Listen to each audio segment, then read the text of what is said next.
नमस्कार, मैं हूं आपकी दोस्त रेणुका। आप सुन रहे हैं अनमोल कहानियां। आज की कहानी है घर जमाई। हरिधन जेठ की दोपहरी में ऊख में पानी देकर आया और बाहर बैठा रहा। घर में से धुआं उठता नजर आता था। छन छन की आवाज भी आ रही थी। उसके दोनों साले उसके बाद आए और घर में चले गए। दोनों सालों के लड़के भी आए और उसी तरह अंदर दाखिल हो गए, पर हरिधन अंदर न जा सका। इधर 1 महीने से उसके साथ यहाँ जो बर्ताव हो रहा था और विशेषकर कल उसे जैसी फटकार सुननी पड़ी थी, वह उसके पांव में बेरिया से डाले हुए था। कल उसकी सास ही ने तो कहा था, मेरा जी तुमसे भर गया, मैं तुम्हारा जिंदगी भर का ठेका लिए बैठी हूँ क्या। और सबसे बढ़कर अपनी स्त्री की निठुरता ने उसके हृदय के टुकड़े कर दिए थे। वह बैठी यह फटकार सुनती रही, पर एक बार भी तो उसके मुंह से न निकला, अम्मा तुम क्यों इनका अपमान कर रही हो। बैठी गटगट सुनती रही। शायद मेरी दुर्गति पर खुश हो रही थी। इस घर में वह कैसे जाए, क्या फिर वही गालियां खाने, वही फटकार सुनने के लिए। और आज इस घर में जीवन के 10 साल गुजर जाने पर यह हाल हो रहा है। मैं किसी से कम काम करता हूँ, दोनों साले मीठी नींद सो रहते हैं और मैं बैलों को सानी पानी देता हूँ, छाटी काटता हूँ। वहाँ सब लोग पल पल पर चीलम पीते हैं, मैं आंखें बंद किए अपने काम में लगा रहता हूँ। संध्या समय घर वाले गाने बजाने चले जाते हैं, मैं घरी रात तक गाय भैंसे दूहता रहता हूँ। उसका यह पुरस्कार मिल रहा है कि कोई खाने को भी नहीं पूछता, उल्टे गालियां मिलती हैं।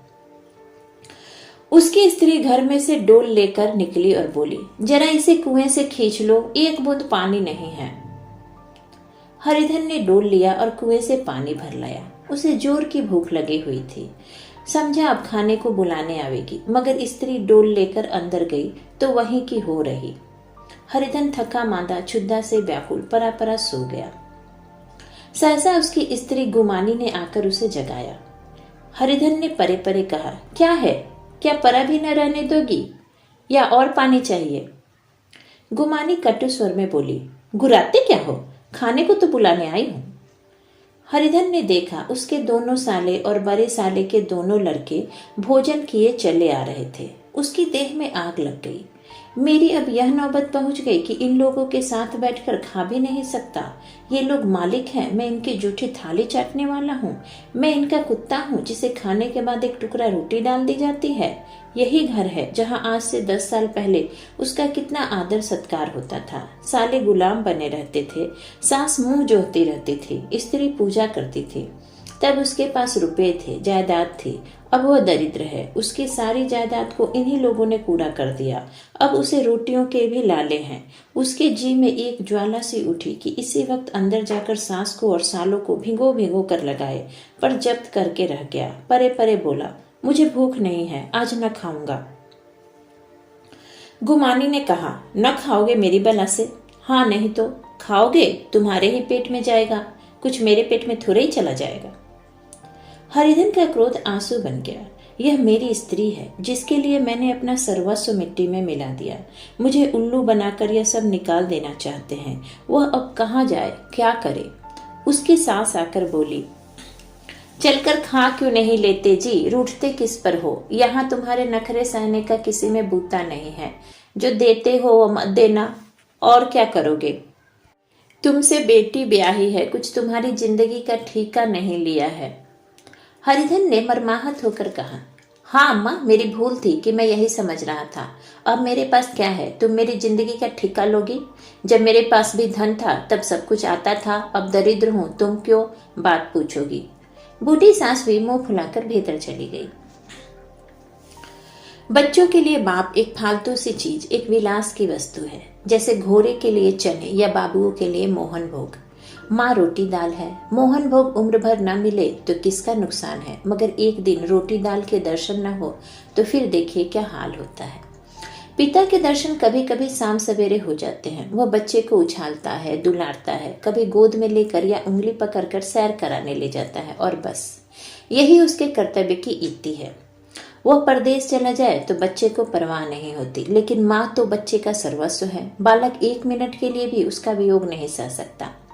पिता कोई हो उसे परवाह नहीं, लेकिन एक उछलने कूदने वाला आदमी होना चाहिए। लेकिन माता तो अपनी ही होनी चाहिए। 16वीं आने अपनी, वही रूप, वही रंग, वही प्यार, वही सब कुछ। वह अगर नहीं है तो बालक के जीवन का स्रोत मानो सूख जाता है। फिर वह शिव का नंदी है जिस पर फूल या जल चढ़ाना लाजमी नहीं, अख्तियारी है। हरिधन की माता का आज 10 साल हुए देहांत हो गया था। उस वक्त उसका विवाह हो चुका था। वह 16 साल का कुमार था, पर माँ के मरते ही उसे मालूम हुआ मैं कितना निसहाय हूँ। जैसे उस घर पर उसका कोई अधिकार ही न रहा हो। बहनों के विवाह हो चुके थे, भाई कोई दूसरा न था। बेचारा अकेले घर में जाते भी डरता था। माँ के लिए रोता था, पर माँ की परछाई से डरता था। जिस कोठरी में उसने देह त्याग किया था, उधर वह आंखें तक न उठाता। घर में एक बुआ थी, वह हरिधन को बहुत दुलार करती। हरिधन को अब दूध ज्यादा मिलता, काम भी कम करना पड़ता। बुआ बार बार पूछती, बेटा कुछ खाओगे? बाप भी अब उसे प्यार करता, उसके लिए अलग एक गाय मंगवाती। कभी कभी उसे कुछ पैसे दे देता कि जैसे चाहे खर्च करे। पर इन मरहमों से वह घाव न पूरा होता जिसने उसकी आत्मा को आहत कर दिया था। यह दुलार और उसे बार बार माँ की याद दिलाता। माँ की घुरकियों में जो मजा था, वह क्या इस दुलार में था? माँ से मांग कर, लड़कर, ठुनक कर, रूठ कर लेने में जो आनंद था, वह क्या इस भिक्षा दान में था? पहले वह स्वस्थ था, मांग कर खाता, लड़ लड़ कर खाता। अब वह बीमार था। अच्छे से अच्छे पदार्थ उसे दिए जाते, पर भूख न थी। साल भर तक वह इस दशा में रहा। फिर दुनिया बदल गई। एक नई स्त्री, जिसे लोग उसकी माता कहते थे, उसके घर में आई और देखते देखते एक काली घटा की तरह उसके संकुचित भूमंडल पर छा गई। सारी हरियाली, सारे प्रकाश पर अंधेरा का पर्दा पड़ गया। हरिधन ने इस नकली माँ से बात तक न की, कभी उसके पास गया तक नहीं। एक दिन घर से निकला और ससुराल चला आया। बाप ने बार बार बुलाया, पर उनके जीते जी वह फिर उस घर में न गया। जिस दिन उसके पिता के देहांत की सूचना मिली, उसे एक प्रकार का ईर्ष्यामय हर्ष हुआ। उसकी आंखों से आंसू की एक बूंद भी न आई। इस नए संसार में आकर हरिधन को एक बार फिर मातृस्नेह का आनंद मिला। उसकी सास ने ऋषि वरदान की भांति उसके शून्य जीवन को विभूतियों से परिपूर्ण कर दिया। मरुभूमि में हरियाली उत्पन्न हो गई। सालियों के चुहल में, सास के स्नेह में, सालों के वाक विलास में और स्त्री के प्रेम में उसके जीवन की सारी आकांक्षाएं पूरी हो गई। सास कहती, बेटा तुम इस घर को अपना ही समझो, तुम ही मेरी आंखों के तारे हो। वह उससे अपने लड़कों की बहुओं की शिकायत करती। वह दिल में समझता था, सास जी मुझे अपने बेटों से भी ज्यादा चाहती हैं।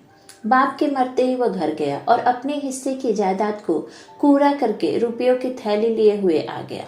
अब उसका दूना आदर सत्कार होने लगा। उसने अपनी सारी संपत्ति सास के चरणों पर अर्पण करके अपने जीवन को सार्थक कर दिया। अब तक उसे कभी कभी घर की याद आ जाती थी, अब भूल कर भी उसकी याद न आती, मानो वह उसके जीवन का कोई भीष्म कांड था जिसे भूल जाना ही उसके लिए अच्छा था। वह सबसे पहले उठता, सबसे ज्यादा काम करता। उसका मनोयोग, उसका परिश्रम देखकर गांव के लोग दांतों तले उंगली दबाते। उसके ससुर का भाग बखानते, जिसे ऐसा दामाद मिल गया। लेकिन ज्यों ज्यों दिन गुजरते गए, उनका मान सम्मान घटता गया। पहले देवता था, फिर घर का आदमी, अंत में घर का दास हो गया। रोटियों में भी बाधा पड़ गई, अपमान होने लगा। अगर घर के लोग भूखों मरते और साथ ही उसे भी मरना पड़ता तो उसे जरा भी शिकायत न होती। लेकिन जब देखता और लोग मुझों पर ताव दे रहे हैं, केवल मैं ही दूध की मक्खी बना दिया गया हूँ, तो उसके अंतःस्थल से एक लंबी ठंडी आह निकल आती। अभी उसकी उम्र 25 ही साल की तो थी। इतनी उम्र इस घर में कैसे गुजरेगी? और तो और उसकी स्त्री ने भी आंखें फेर ली। यह उस विपत्ति का सबसे क्रूर दृश्य था। हरिधन तो उधर भूखा प्यासा चिंतादाह में जला जा रहा था। इधर घर में सास जी और दोनों सालों में बातें हो रही थी। गुमानी भी हाँ में हाँ मिलाती जाती थी। बड़े साले ने कहा, हम लोगों की बराबरी करते हैं, यह नहीं समझते कि किसी ने उनकी जिंदगी भर का बीरा थोड़े ही लिया है। 10 साल हो गए, इतने दिनों में क्या 2-3 हजार न हड़प गए होंगे?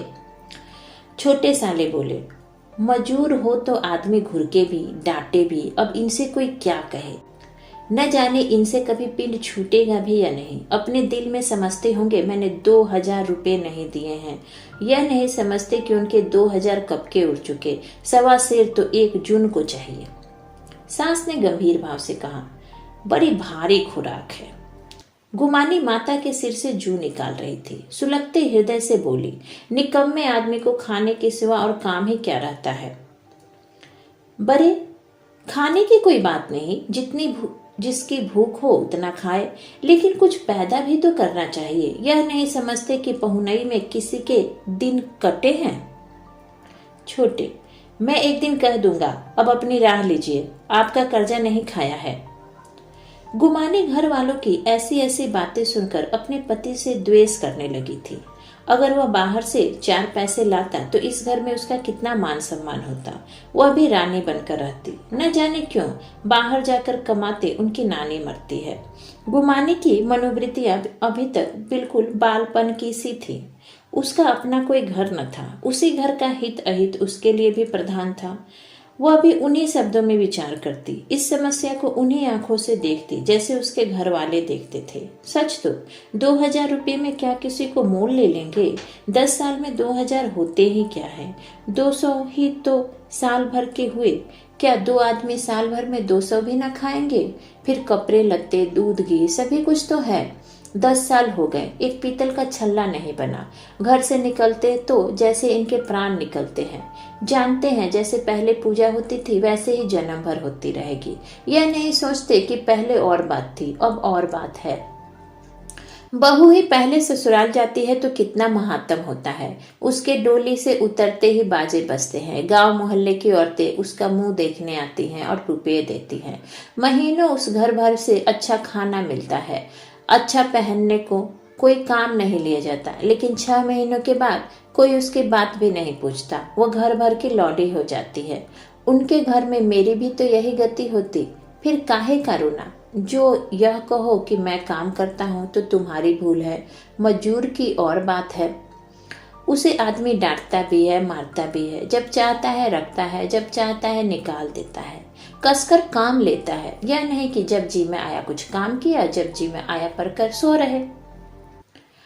हरिधन अभी परा अंदर ही अंदर सुलग रहा था कि दोनों साले बाहर आए और बड़े साहब बोले, भैया उठो, तीसरा पहर ढल गया, कब तक सोते रहोगे? सारा खेत परा हुआ है। हरिधन चट उठ बैठा और तीव्र स्वर में बोला, क्या तुम लोगों ने मुझे उल्लू समझ लिया है? दोनों साले हक्का बक्का हो गए। जिस आदमी ने कभी जबान नहीं खोली, हमेशा गुलामों की तरह हाथ बांधे हाजिर रहा, वह आज एकाएक इतना आत्माभिमानी हो जाए, यह उनको चौंका देने के लिए काफी था। कुछ जवाब न सूझा। हरिधन ने देखा इन दोनों के कदम उखड़ गए हैं तो एक धक्का और देने की प्रबल इच्छा को रोक न सका। उसी ढंग से बोला, मेरी भी आंखें हैं, अंधा नहीं हूं, न बहरा ही हूं। छाती फाड़ कर काम करूं और उस पर भी कुत्ता समझा जाऊं? ऐसे गधे कहीं और होंगे। अब बड़े साले भी गर्म पड़े। तुम्हें किसी ने यहां बांध तो नहीं रखा है? अब की हरिधन लाजवाब हुआ, कोई बात न सूझी। बड़े ने फिर उसी ढंग से कहा, अगर तुम यह चाहो कि जन्म भर पाहुने बने रहो और तुम्हारा वैसा ही आदर सत्कार होता रहे तो यह हमारे बस की बात नहीं है। हरिधन ने आंखें निकाल कर कहा, क्या मैं तुम लोगों से कम काम करता हूं? बड़े, यह कौन कहता है?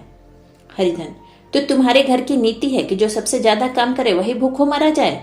बड़े, तुम खुद खाने नहीं गए, क्या कोई तुम्हारे मुंह में कौर डाल देता? हरिधन ने ओठ चबाकर कहा, मैं खुद खाने नहीं गया, कहते तुम्हें लाज नहीं आती? नहीं, आई थी बहन तुम्हें बुलाने। छोटे साले ने कहा, अम्मा भी तो आई थी, तुमने कह दिया मुझे भूख नहीं है, तो क्या करती? सास भीतर से लग के चली आ रही थी। यह बात सुनकर बोली, कितना कहकर हार गई, कोई उठे ना तो मैं क्या करूं? हरिधन ने विष, घून और आग से भरे स्वर में कहा, मैं तुम्हारे लड़कों का जूठा खाने के लिए हूं? मैं कुत्ता हूं कि तुम लोग खाकर मेरे सामने रूखी रोटी का एक टुकड़ा फेंक दो? बुढ़िया ने ऐंठ कर कहा, तो क्या तुम लड़कों की बराबरी करोगे? हरिधन परास्त हो गया। बुढ़िया ने एक ही वाक्य प्रहार में उसका काम तमाम कर दिया। उसकी तनी हुई भवें ढीली पड़ गई, आंखों की आग बुझ गई, फरकते हुए नथुने शांत हो गए। किसी आहत मनुष्य की भांति वह जमीन पर गिर पड़ा। क्या तुम मेरे लड़कों की बराबरी करोगे? यह वाक्य एक बललंबे भाले की तरह उसके हृदय में चुभता चला जाता था। न हृदय का अंत था, न उस भाले का। सारे घर ने खाया पर हरिधन ना उठा। सास ने मनाया, सालियों ने मनाया, ससुर ने मनाया, दोनों साले मनाकर थक गए। हरिधन ना उठा। वही द्वार पर एक टाट पर पड़ा था। उसे उठाकर सबसे अलग कुएं पर ले गया और जगत पर बिछाकर पड़ा रहा। रात भीग चुकी थी। अनंत आकाश में उज्जवल तारे बालकों की भांति क्रीड़ा कर रहे थे। कोई नाचता था, कोई उछलता था, कोई हंसता था, कोई आंखें मीचकर फिर खोल देता था। रह रहकर कोई साहसी बालक सपाटा भरकर एक पल में उस विस्तृत क्षेत्र को पार कर लेता था और न जाने कहाँ छिप जाता था। हरिधन को अपना बचपन याद आता, जब वह भी इसी प्रकार क्रीड़ा करता था। उसकी बाल स्मृतियां उन्हीं चमकीले तारों की भांति प्रज्वलित हो गई। वह अपना छोटा सा घर, वह आम के बाग जहाँ वह केरिया चुना करता था, वह मैदान जहाँ कबड्डी खेला करता था, सब उसे याद आने लगा। फिर अपनी स्नेहमयी माता की सदैव मूर्ति उसके सामने खड़ी हो गई। उन आंखों में कितनी करुणा थी, कितनी दया थी। उसे ऐसा जान पड़ता मानो माता आंखों में आंसू भरे उसे छाती से लगा लेने के लिए हाथ फैलाए उसकी ओर चली आ रहे हैं। वह उस मधुर भावना में अपने को भूल गया। ऐसा जान पड़ा मानो माता ने उसे छाती से लगा लिया है और उसके सिर पर हाथ फेर रही है। वह रोने लगा, फूट फूट कर रोने लगा। उसी आत्म सम्मोहित दशा में उसके मुंह से यह शब्द निकला, अम्मा, तुमने मुझे इतना भुला दिया। देखो तुम्हारे प्यारे लाल की क्या दशा हो रही है। कोई उसे पानी को भी नहीं पूछता। क्या जहां तुम हो वहां मेरे लिए जगह नहीं है? सहसा गुमानी ने आकर पुकारा, क्या सो गए तुम? नौज किसी को ऐसी राक्षसी नींद आए। चलकर खा क्यों नहीं लेते? कब तक कोई तुम्हारे लिए बैठा रहे? हरिधन उस कल्पना जगत से क्रूर प्रत्यक्ष में आ गया। वही कुएं की जगत थी, वही फटा हुआ टाट और गुमानी सामने खड़ी कह रही थी, कब तक कोई तुम्हारे लिए बैठा रहे? हरिधन उठ बैठा और मानो तलवार मयान से निकाल कर बोला, भला तुम्हें मेरी सुध तो आई? मैंने तो कह दिया था मुझे भूख नहीं है। गुमानी, तो कै दिन न खाओगे? अब इस घर का पानी भी न पीऊंगा। तुझे मेरे साथ चलना है या नहीं? दृढ़ संकल्प से भरे हुए इन शब्दों को सुनकर गुमानी सहम उठी, बोली, कहाँ जा रहे हो? हरिधन ने मानो नशे में कहा, तुझे इससे क्या मतलब? मेरे साथ चलोगी या नहीं? फिर पीछे से न कहना मुझसे कहा नहीं।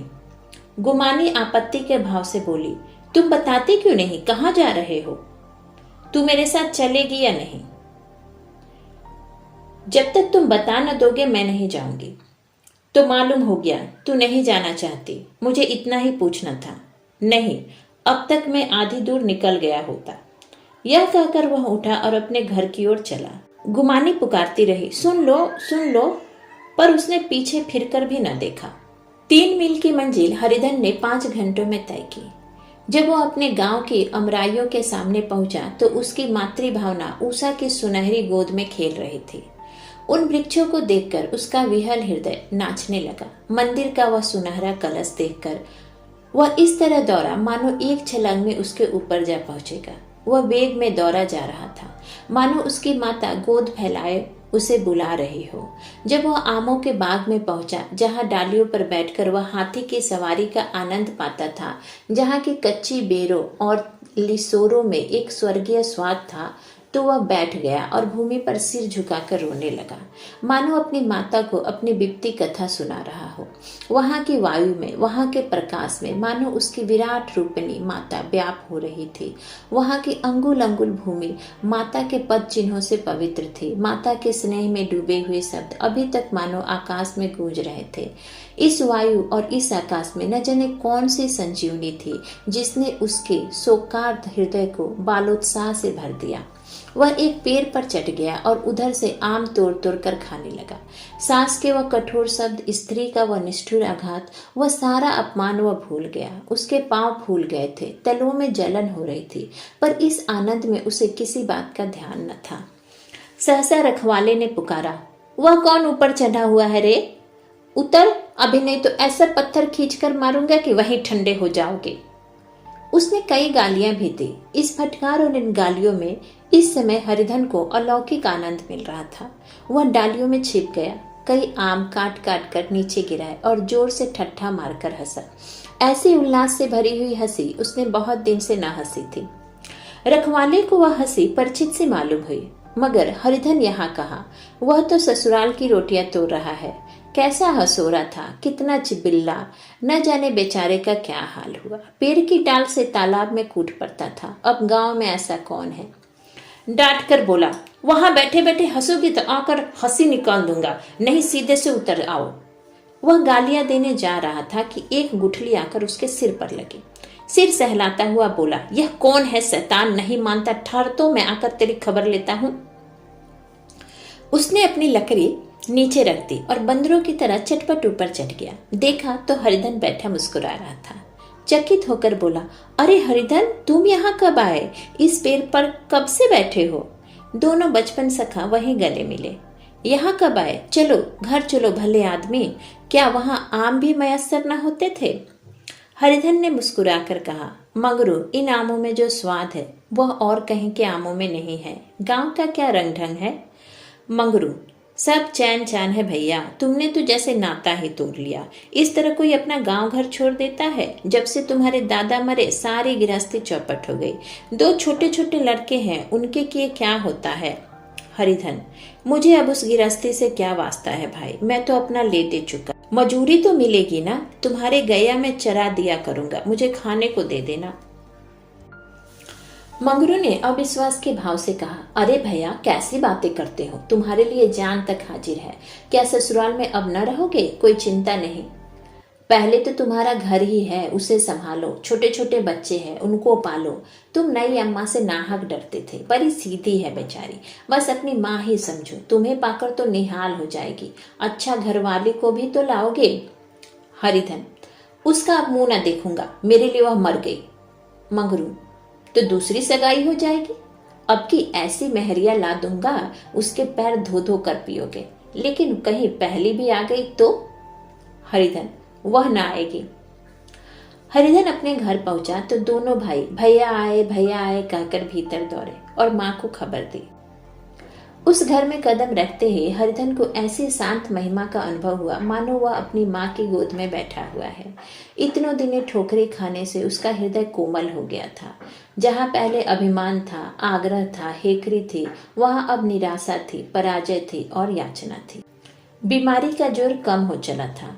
अब उस पर मामूली दवा भी असर कर सकती थी। किले की दीवारें छिद चुकी थी, अब उसमें घुस जाना असाध्य न था। वही घर जिससे वह एक दिन विरक्त हो गया था, अब गोद फैलाए उसे आश्रय देने को तैयार था। हरिधन का निरालंब मन यह आश्रय पाकर मानो तृप्त हो गया। शाम को भी माता ने कहा, बेटा तुम घर आ गए, हमारे धन भाग। अब इन बच्चों को पालो। माँ का नाता न सही, बाप का नाता तो है ही। मुझे एक रोटी दे देना, खाकर एक कोने में पड़ी रहूंगी। तुम्हारी अम्मा से मेरे बहन का नाता था, उस नाते से भी तो तुम मेरे लड़के होते हो। हरिधन की मातृविहल आंखों को भी माता के रूप में अपनी माता के दर्शन हुए। घर के एक एक कोने में मातृ स्मृतियों की छटा चांदनी की भांति छिटकी हुई थी। माता का प्रौढ़ मुखमंडल भी उसी छटा से रंजित था। दूसरे दिन हरिधन फिर कंधे पर हल रखकर खेत को चला। उसके मुख पर उल्लास था और आंखों में गर्व। अब वह किसी का आश्रित नहीं, आश्रयदाता था। किसी के द्वार का भिक्षुक नहीं, घर का रक्षक था। एक दिन उसने सुना गुमानी ने दूसरा घर कर लिया। माँ से बोला, तुमने सुना काकी, गुमानी ने घर कर लिया। काकी ने कहा, घर क्या कर लेगी, ठट्ठा है, बिरादरी में ऐसा अंधेर है, पंचायत नहीं अदालत तो है। हरिधन ने कहा, नहीं काकी, बहुत अच्छा हुआ, ला महावीर जी को लड्डू चढ़ा लाऊं। मैं तो डर रहा था कहीं मेरे गले ना आ पड़े। भगवान ने मेरी सुन ली। मैं वहां से यही ठान कर चला था, अब उसका मुंह न देखूंगा। इसी के साथ मैं आपसे विदा लेती हूँ। फिर मिलूंगी एक नई कहानी के साथ। तब तक आशा करती हूँ कि आप कहानियां सुनते रहेंगे और करना नहीं भूलेंगे लाइक, शेयर एंड सब्सक्राइब।